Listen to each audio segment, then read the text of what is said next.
नहीं, Yes, खुद sir. के एक्सपीरियंस है। शेड्यूल थर्ड जो है अभी बताऊंगा, लेकिन अभी मैं बताता हूँ आपके क्वेश्चंस का रिप्लाई। सबसे पहली बात देखो, हमारा जो टीकेसी एकेडमी का जो कॉन्सेप्ट्स है वो कॉन्सेप्ट्स यही है कि हम थ्योरी पढ़ाएंगे और प्रैक्टिकल साथ में कराएंगे। हमारे इस बैच में कुछ बच्चे पिछले पिछले बैच के भी जुड़े हुए हैं, Deepali, Yes, Monika sir. And Neha. उनसे पूछो, उनके जीएसटी आर 1 एंड 3 भी मैंने पोर्टल पे कराया है Yes, इनके sir. हाथों से। ओके। जीएसटी पोर्टल का सारा वो उसमें कौन से कॉलम में क्या क्या होता है सब पढ़ाया हुआ है मैंने। हाँ, याद कितनी बात है वो बात अलग है, लेकिन एटलीस्ट इनको थोड़ा बाकी बच्चों से ज्यादा कॉन्फिडेंस है कि वो पोर्टल पे काम कर सकते हैं। लास्ट लास्ट क्लास में अभी कौन आई थी, अनु आई थी, उनको ई इनवॉइसिंग करवा के भेजा है हमारे ऑफिस के बच्चों ने। प्रैक्टिकल हैंड्स ऑन हमारा रेसिपी यही है भाई, कि हम प्रैक्टिकल सिखा के भेजेंगे। जी सर। सर जब तक जीएसटी का प्रैक्टिकल, पहले तो थ्योरी समझ आनी चाहिए कि क्या क्या क्लॉज है, क्या है सब कुछ, शेड्यूल वगैरह। फिर अभी मैंने उसके अभी बाद जब आपको यही प्रैक्टिकल करेंगे तभी क्लियर होगा। अभी मैंने आपको ये बोला था ना कि YouTube देख के तो कोई बता देगा, लेकिन आप एक बताओ, अभी मैं प्लेस ऑफ सप्लाई और प्लेस ऑफ गुड्स में डिवीजन क्या पता होगा YouTube वालों को? नहीं सर. जब तक आपको ये कॉन्सेप्ट एक्ट नहीं पता। और एक्ट कोई पढ़ा भी दे, सपोज करो, चलो मैं बता दूं, कोई टीचर पढ़ा भी दिया एक्ट, जैसे मैं रीड कर रहा हूँ, जो मैं अपने लाइफ के एक्सपीरियंस शेयर कर रहा हूँ। जैसे आपने क्वेश्चन पूछा कि सर अगर रिटर्न फाइल नहीं करेंगे तो क्या होगा, बता दिया मैंने बेस्ट जजमेंट असेसमेंट क्या होता है। Yes sir. ये कोई नहीं बता पाएगा। चार्टर्ड अकाउंटेंट्स पढ़ा रहे हैं आप लोगों को, मोर देन 5 ईयर का एक्सपीरियंस है, और जो नॉर्मली इसी इसी में है ना, उनके पास एक्सपीरियंस है ये Yes, सारा, वो पढ़ा रहे हैं। चाहे वो टीकेसी एकेडमी में अकाउंट्स पढ़ाने वाले सीए हेमंत मेहता सर हो, चाहे इनकम टैक्स पढ़ाने के लिए सीए शिल्पा हो, चाहे जीएसटी पढ़ाने के लिए मैं हूँ। All 3 faculty are chartered accountants. वो अपने एक्सपीरियंस में डाल के इसको मजेदार बनाते हैं। एक्सपीरियंस अपना, वो जो बोलते हैं ना एग्जाम्पल जो देते हैं लाइफ वाला, वो कोई नहीं बता पाएगा। तो अब रही बात टीकेसी एकेडमी में, जैसे अभी अनीता ने पूछा कि कोई मुझे पैसे क्यों देगा, वो इलीगल तो नहीं है? नहीं भाई, बिल्कुल लीगल है। मान के चलो एक बगल में कोई XYZ एकेडमी खुल जाता है, ठीक है जी, जी। और उनका कॉन्सेप्ट भी सेम है, बट उनके पास सीए नितेश मतलब सीए तो है, बट सीए प्लस जीएसटी वाला नॉलेज के लिए कोई सीए दूसरा नहीं है। तो या तो वो क्या करेगा कि मुझे हायर करेगा कि आप यहाँ पढ़ा दो, हम आपको 2 करोड़ रुपए देंगे।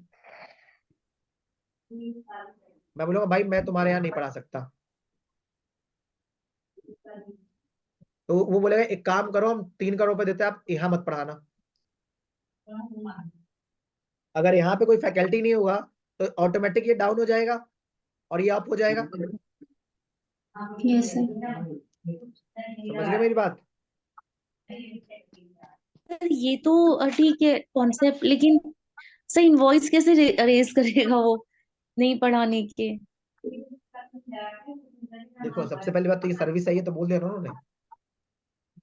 यस सर, सर्विस है। और कंसिडरेशन में भी लिख के दिया था कि कुछ ना करने के लिए भी करना, ये सप्लाई। तो कुछ ना कुछ और गुडविल का चार्जेस रेज होगा, या क्या बोलते हैं, मतलब गुडविल होगा, रिटर्नशिप होगा, मतलब हमारे यहाँ आओ बट कुछ मत करो, हम आपको इसके लिए पैसे देंगे। तो इनवॉइस तो रेज होगा। प्रैक्टिकल लाइफ में मैंने ये चीज देखा नहीं है, बट ये अगर आप कोई फिल्म भी देखोगे तो उसमें ये बोला जाता है कि आप वहां ना पढ़ाने के कितने रुपए लोगे। अगर आप बड़ी बड़ी फिल्में देखोगे जो एजुकेशन से रिलेटेड है, उसमें ये सारी चीजें आती हैं। पहले तो बोलते हैं पढ़ाने के क्या लोगे, तो उसको खरीद नहीं पाते तो कहते हैं ना पढ़ाने के क्या लोगे, तो भी नहीं खरीद पाते। बट एक्चुअली में कहीं ना कहीं ऐसा एग्जिस्ट हुआ होगा, तभी तो इन लोगों में आए हैं। Yes sir. इनवॉइस कैसे रेज हो वो तो बात की बात है, प्रोफेशनल फीस लिख के भेज देंगे, 2 करोड़ रुपए, 3 करोड़ रुपए। ठीक है जी। तो ना पढ़ाने के पैसे ऐसे दिए जाते हैं। चलो शेड्यूल थर्ड पढ़ते हैं। शेड्यूल थर्ड पता है क्या है? शेड्यूल थर्ड मतलब है कि ये सप्लाई नहीं है, चाहे कुछ भी हो जाए, पैसे अगर वो सेल भी है, गुड्स भी है, सर्विस भी है, पर्सन ने सेल भी किया है, बिजनेस में भी है और कंसिडरेशन भी है, तो भी वो सप्लाई नहीं है। क्यों? क्योंकि वो शेड्यूल थर्ड में है। पहला, एक एम्प्लॉय ने services by an employ to employer, उस पे जीएसटी नहीं है। ठीक है, जैसे कि मैं टीकेसी में एम्प्लॉय भी हूं, तो जो मुझे सैलरी मिलती है तो क्या वो जीएसटी लगेगा? नहीं, उस पर जीएसटी लगेगा। जो कोर्ट में बैठे जज साहब होते हैं ना, सर्विसेज बाय एनी कोर्ट, जो कोर्ट होता है वो पब्लिक को सर्विस तो दे रहा है ना, पब्लिक की ग्रीवेंसेस सुन रहा है, पब्लिक के केसेस सॉल्व कर रहा है बैठ के, कोर्ट या ट्राइब्यूनल, तो क्या वो जो सर्विसेज दे रहा है क्या उस पर जीएसटी लगेगा? नहीं, अदरवाइज गरीबों को तो इंसाफ ही नहीं मिलेगा ना भाई। Yes sir. एक तो मिलेगा गरीबों को पैसे नहीं, ऊपर से जीएसटी और लगा रहे हो। Next, the function perform by members of parliament, members of state legislature, members of panchayat, members of municipalities, members local authority, इस पे भी जीएसटी नहीं है। ठीक है जी, मेंबर्स ऑफ एमपी जो होते हैं ना उन सब पे जीएसटी नहीं है। The duties perform by any person who holds any post in pursuance of provisions of constitution in the capacity. अब जो संविधान के अंदर में कोई राइट दिया गया है, उसके अंदर कोई पोस्ट है, उसके चक्कर में आप कोई ड्यूटी कर रहे हो, जैसे आईआरएस वाले कोई पोस्ट के चक्कर में ड्यूटी कर रहे हो, तो उस पर भी जीएसटी नहीं लगा। अल्टीमेटली एम्प्लॉय एम्प्लॉय रिलेशनशिप आ गया। ठीक है, यस सर। कोई चेयरपर्सन है, डायरेक्टर है, ठीक है, लोकल अथॉरिटी स्टेट गवर्नमेंट का, तो उस केस में भी आपका जीएसटी नहीं लगेगा। लास्ट पढ़िए, सॉरी चौथा पढ़िए, सर्विसेज ऑफ फ्यूनरल ब्यूरल क्रिमिनेशन, ये पता है क्या होता है? नहीं सर। अंतिम संस्कार, ये तो पता है, ये भी नहीं पता? ये पता है सर। इस हिंदी सही लिखा है, संस्कार पता नहीं क्या गलत लिखा गया। ठीक है, संस्कार। अंतिम संस्कार से रिलेटेड जो भी सर्विसेज होता है ना, उस पर भी जीएसटी नहीं लगेगा।